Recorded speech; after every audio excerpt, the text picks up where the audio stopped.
This program is brought to you by Harvey Norman. For everything you need in furniture, bedding, electrical and technology.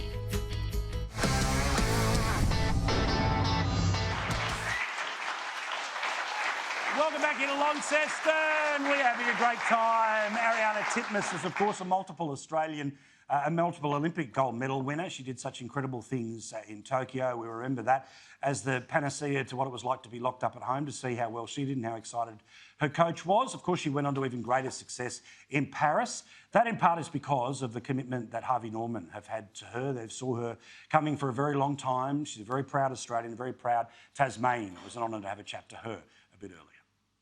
She is an Olympic champion and she is particularly proud of where we are tonight, that being beautiful Tasmania, because she's from this part of the world. Ariarne Titmus joins us now. Congratulations and thank you so much for the chat, mate. Hi, Paul. Thanks for having me. So, first things first, where do you put the gold medals? Where do they go? Are they back at mum and dad's? Do you keep them by the bedside? What do you do? Because you've got a few now. Yeah, they're actually living in a few pairs of socks that I got in Paris because I haven't got their cases home on the freight yet. But they're in the safe, in the socks, keeping them nice and cosy. Very good. And the safe, of course, is no mystery location. Let's not be specific, everyone, please. Now, I always wanted to ask you this, right, where when you feel that pressure and you feel the inevitable pressure of expectation, you feel the pressure of being on a billboard, being somebody who is more visible than most of the people on the team, how do you cleanse that out? How do you make sure that when you're just prepping, you're walking your way towards the blocks, how could you not be thinking about 27 million people at home that might be leaning into a television? But how do you try to flush us out of your race?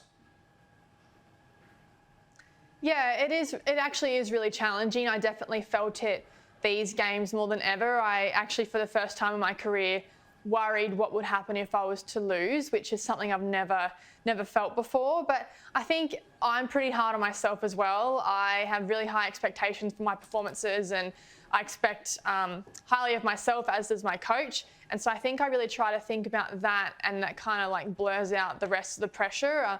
Of course, I want to swim well for our country, and that, I think, turning it into a positive thing is what drives me, just turning the pressure to perform more so into support, and people just willing and wanting me to win is actually a positive thing, and I'd rather have it than not. So I think the way you look at it can change your outlook on it. When you've won a gold medal, one assumes celebration is not part of anything until the meet is over. But do you reward yourself, on the day you win a gold medal with anything? Like, do you have, sparkling water, not bottled water? Like, what do you do when you're in the middle of a competition, but you've won a gold medal and you kind of want to go, well done, mate, well done? So I got back to my bedroom after the 400 around 1 a.m. and I had a Freddo Frog, but I couldn't treat myself too much. I had to wake up the next morning about 8 o'clock to get out there and race my 200 heat. So a Freddo did it, and you kind of just have to forget about the race, because then I had the 200 the next morning. So a little bit of chocky got me through. Let's talk about outside the pool, away from swimming, right? Because, fully rounded, normal person who believes in lots of things and loves lots of things outside of what you do for a job. Give me an idea about, what life is like outside of the pool, or those times where you're not as aggressively training for something. What will we find you doing? What do you like to do? In the past, I've probably been pretty mellow with my decisions. Quiet dinner in, a trip to the beach. I love cooking, things like that. But at the moment, I'm really trying to live my best life. I've made myself as busy as possible, which I'm really enjoying. I'm doing a lot of speaking engagements and meeting a lot of people and telling my story, which I'm really enjoying. Actually doing a bit of work in the broadcast world, in the media, which I find comes really naturally to me, which I'm enjoying. I'm spending as much time as possible with my friends and family. I'm a huge sports fan outside of swimming, so I've been to all the footy finals, which I've thoroughly enjoyed. We're heading into spring racing carnival season, so I'll be at the Lexus Melbourne Cup and the Melbourne Cup Carnival, which I'm excited for. So I'm just kind of reveling in life at the moment, which is really fun. You do you. All right, mate.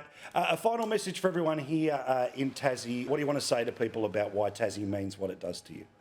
Tasmanians punch above their weight, and I'm so proud to be from Tassie. It will always be my home. I'll always be Tasmanian, and I think more than anywhere in the country, I've truly felt support from home, and I can't wait to give back as much as I can to Tasmanians and meet as many fans as possible and just kind of be down there and enjoy what is my home state, because it truly is beautiful, and I think every Australian should really get down there and experience what Tassie has to offer, because it's truly one of the best places in the world. And I've travelled a lot, but I'm being serious in saying that its scenery is beautiful, and it's I really am proud to be from there.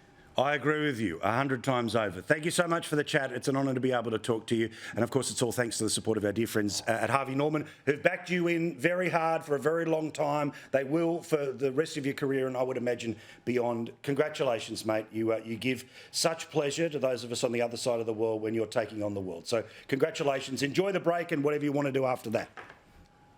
Thanks, Paul. She is awesome, isn't she? A huge credit to Tasmania, her family, and of course Australia, as is none other than, ladies and gentlemen, put your hands together for a lady who you're about to fall in love with, no pressure. Al Viney, ladies and gentlemen. Pressure! Pressure! All right. She's a Paralympian. There's lots of notes that I have, but let's get rid of those. Let's just have a good old-fashioned chat. All right. What was Paris like? Did you like it? I did. I loved it. I love this more. See you later. Oh, Let's just boy. have a chat. Let's just have a chat. When did you first start competing?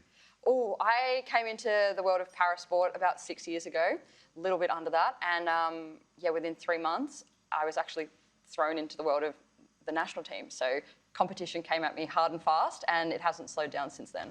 We had a chat before, and my sense of your personality is that you can take it all in your stride, but that's a lot to take in your stride. Wow, you just said no pressure before, and now you're throwing this at me. Okay, cool, great, okay. I'm glad that's what you picked up about my personality. So. Yeah, no, but I'm saying is that what was your sense of, how did you deal with that, and has that changed the more you've been exposed to things? Because, you know, Paralympics, huge. Yeah, again, pressure. No, it was an honour straight away, but it was also something that I dreamt about my whole life. I grew up without a disability and acquired one at the age of 18. And at that point, that's when society said, Al, you're different now, so this isn't for you anymore. And I didn't believe that or feel that, but it's what I was faced with. So when I came back into the world of sport, when my opportunity finally presented itself, I was ready. I was an adult, and I just took it as, this is what I wanted. I'm going to see how far I can go. Now, when you're rowing, give us an idea about where the individual stops and where the team takes over. Obviously, best case scenario, it's you and everyone else, and you're all one giant whatever, right?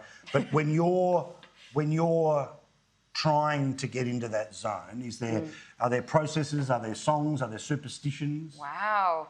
I mean, all of the above. Rowing is a really interesting sport. You're an individual right up until the moment that you're selected. You're actually competing against everyone else that's there. So we go through a trialling process. It's back-to-back racing.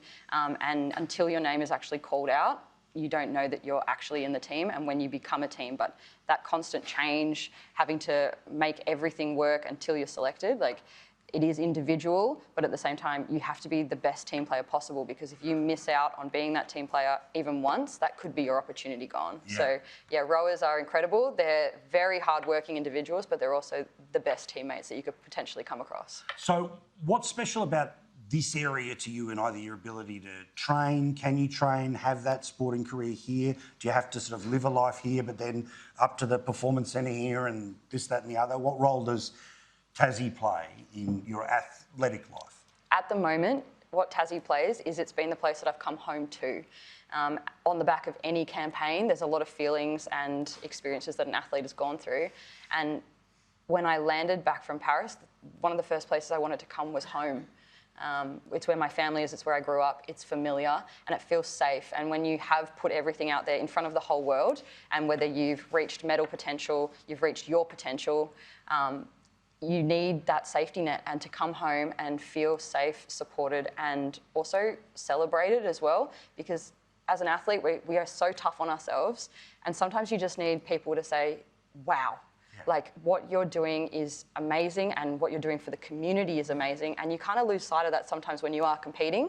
So to come home and be embraced by the Tassie community has been the best medicine. So yeah. Oh, you'd fall in love with her. She's really awesome. I like this. Now, give us an idea about your expectations outside of sport. What would you like to do? Are you working on a career goal, or the nature of training means you can't do that stuff? What do you want to do? No. Not when you grow up. What do you want to be when you grow up? Yeah, what do I want to be when I grow saying? up? What do I want to be? I want to be a Paralympian forever. Yeah. No, what I do outside, I'm a qualified strength and conditioning coach and sports scientist. I worked in AFL and AFLW for quite a while, and then came into the world of rowing. But at the moment, I'm doing quite a lot of keynote speaking. So I don't know why people bother to do that. Quite good at waffling on. I know the feeling. It's yeah, great. you know the feeling? Believe Yeah. me, you can buy like a whole house with it. It's great. One of those would be great. You don't spend much time in it, but yeah, you can eventually get a house. Someone else can enjoy it for me. Yeah. No, at the moment, for me, it's very important. We are 8 years away from Brisbane 2032, the Olympic and Paralympic home games. You're so going to be there. Well, hopefully, maybe as the CEO, maybe as the chef de mission, hopefully not still as an athlete. I feel like I might be a bit washed up by then.